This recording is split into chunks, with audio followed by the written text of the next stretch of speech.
স্বাধীন বাংলাদেশের ইতিহাসে ভারতের সাথে বাংলাদেশের একবারই যুদ্ধ সংগঠিত হয়েছিল। সেই যুদ্ধটি হচ্ছে বড়াইবাড়ি যুদ্ধ। এই যুদ্ধে ভারতীয় সীমান্ত রক্ষী বাহিনী বিএসএফ বাংলাদেশি সেনাদের কাছে শোচনীয়ভাবে পরাজয় বরণ করে। বড়াইবাড়ি যুদ্ধে ভারতের 178 জন সৈন্য নিহত হলেও বিপরীতে বাংলাদেশের বিডিআরের মাত্র 3 জন সৈন্য নিহত হয়েছেন। বড়াইবাড়ি সীমান্ত সংঘর্ষকে কেন্দ্র করে ভারতের সাথে বাংলাদেশের সর্বমোট 3টি সীমান্তে যুদ্ধ সংগঠিত হয়।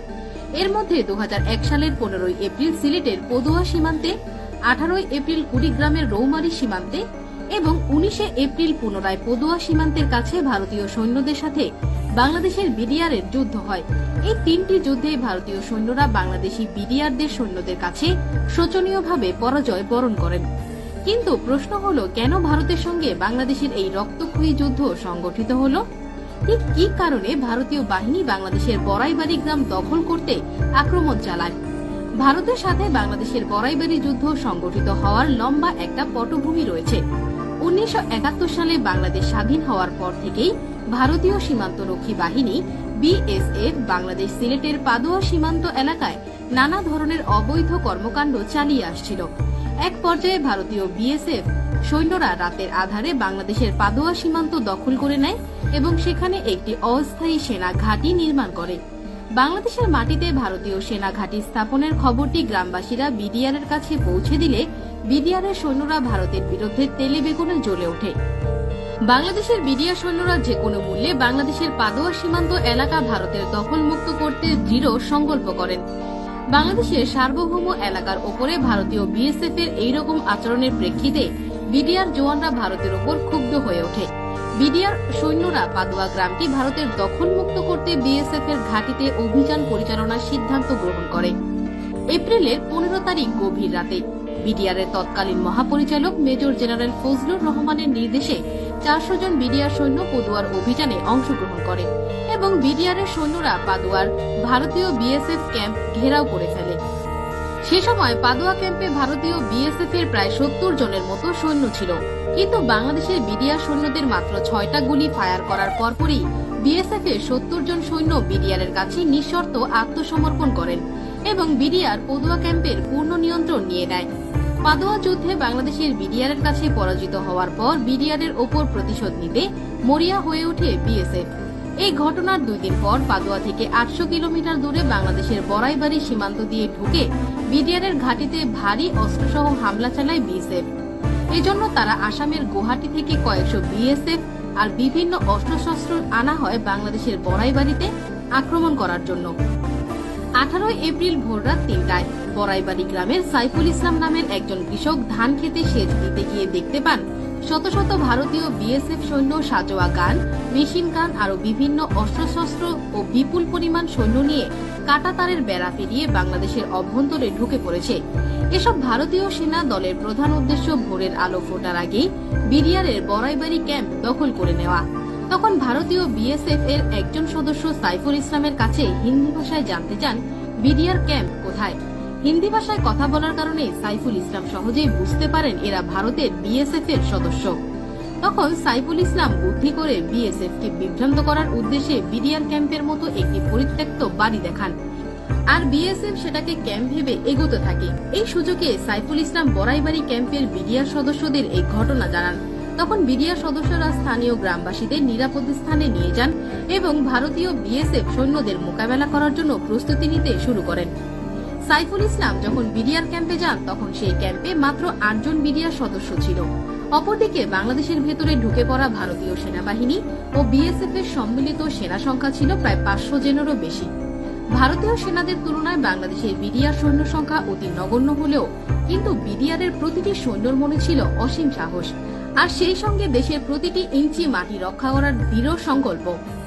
এদিকে বিএসএফ সদস্যরা সাইফুল ইসলামের দেখানো পরিত্যক্ত বাড়িটিকে বিডিআর এর ক্যাম্প মনে করে বাড়ির মধ্যে এলোপাতাড়ি ফায়ারিং শুরু করে, কিন্তু পরক্ষণেই বিএসএফ সদস্যরা বাড়িটির ভেতরে গিয়ে দেখেন সেখানে কোনো বিডিআর সদস্য নেই। ভারতীয় বিএসএফ সৈন্যরা ভেবেছিল তাদের ভয়ে বাংলাদেশের বিডিআর সৈন্যরা পালিয়ে গেছে, কিন্তু এর কিছুক্ষণ পরেই ভারতীয় বিএসএফ এর সেই ভুল ভাঙতে শুরু করে। তারা বুঝতেই পারেনি বাংলার দামাল ছেলেরা কখনো পালিয়ে যাবার পাত্র নয়। বিডিআর সৈন্যদের চারদিক থেকে এলোপাতাড়ি গুলি শুরু করলে দিশেহারা হয়ে পড়ে ভারতীয় বিএসএফ সদস্যরা। বিডিআর সদস্যরা ভারতের বিশাল সৈন্যবহরের সামনে সরাসরি যুদ্ধ না গিয়ে গেরিলা যুদ্ধের কৌশল অবলম্বন করে। কারণ বিডিআর জওয়ানরা ভালো করেই জানত তাদের পক্ষে মাত্র 8 জন সৈন্য নিয়ে ভারতের 500 জন সৈন্যর বিপক্ষে লড়াই করা মোটেও সহজ কাজ নয়। এজন্য বিডিআরের এই 8 জন সৈনিক আগে থেকে গ্রামের ভিন্ন ভিন্ন অবস্থানে ফাঁদ পেতে থাকে এবং ভারতীয় সেনারা বরাবরই ক্যাম্পের দিকে অগ্রসর হওয়ার সাথে সাথেই বিডিআর সদস্যরা মেশিন গান দিয়ে গুলি ছুড়তে শুরু করে। আর এই এক একটি মেশিন গান দিয়ে 1 মিনিটে 700 গুলি ছোড়া সম্ভব। বিডিআর সদস্যরা এসব মেশিন গান দিয়ে ভিন্ন ভিন্ন লোকেশন থেকে বৃষ্টির মতো গুলি ছুড়তে শুরু করে। বিডিআর সৈন্যরা ভিন্ন ভিন্ন লোকেশন থেকে ফায়ারিং শুরু করার কারণে ভারতীয় বিএসএফ ভেবেছিল বিডিআর তাদের চারদিক থেকে ঘেরাও করে ফেলেছে এবং বিডিআরদের সৈন্য সংখ্যা তাদের তুলনায় অনেক বেশি। কিন্তু বাস্তবে তখন বিডিআর এর মাত্র 8 জন ভারতীয় সেনাদের বিরুদ্ধে যুদ্ধ চালিয়ে যাচ্ছিল। বিডিআর এত স্বল্প সংখ্যক সৈন্য নিয়ে যুদ্ধ চালিয়ে যাচ্ছে সেটি ঘুণাক্ষরেও টের পায়নি ভারতীয় সৈন্যরা। যুদ্ধ শুরুর কিছুক্ষণ পর বিএসএফ মানসিক ভারসাম্যহীনের মতো এলোপাতাড়ি গুলিবর্ষণ শুরু করে, যার ফলে বিডিআর এর ল্যান্স নায়েক ওয়াহিদ মিয়া, সিপাহী মাহফুজ, 26 রাইফেলস ব্যাটালিয়নের সিপাহী আব্দুল কাদের নিহত হন। প্রায় 2 দিন ব্যাপী এই যুদ্ধে মাত্র 3 জন বাংলাদেশি বিডিআর সদস্য নিহত হন এবং এর বিপরীতে ভারতের 178 জন বিএসএফ সদস্য নিহত হয়।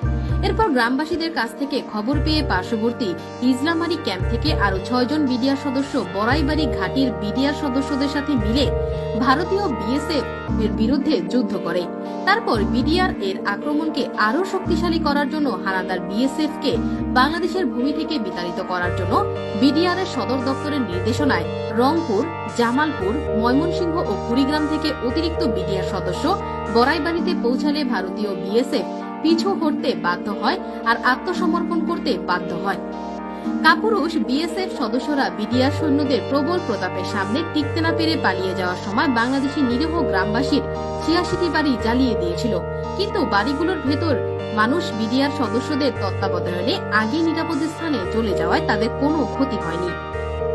যুদ্ধের 2 দিন পরে বাংলাদেশের ধান ক্ষেতের ভেতরে পড়ে থাকা 16 জন বিএসএফ সৈন্যর মরদেহ ভারতের কাছে হস্তান্তর করা হয়। বাকি 158 জন সৈন্যর লাশ যুদ্ধকালীন সময়ে বিএসএফ তাদের দেশের অভ্যন্তরে নিয়ে যায়। ভারতের অভ্যন্তরীণ চাপে পড়ার আশঙ্কায় বিএসএফ বাংলাদেশের পড়ে থাকা 16 জন নিহত হওয়ার কথা স্বীকার করলেও বাকি 178 জন সৈন্য নিহত হওয়ার খবর প্রকাশই করেননি।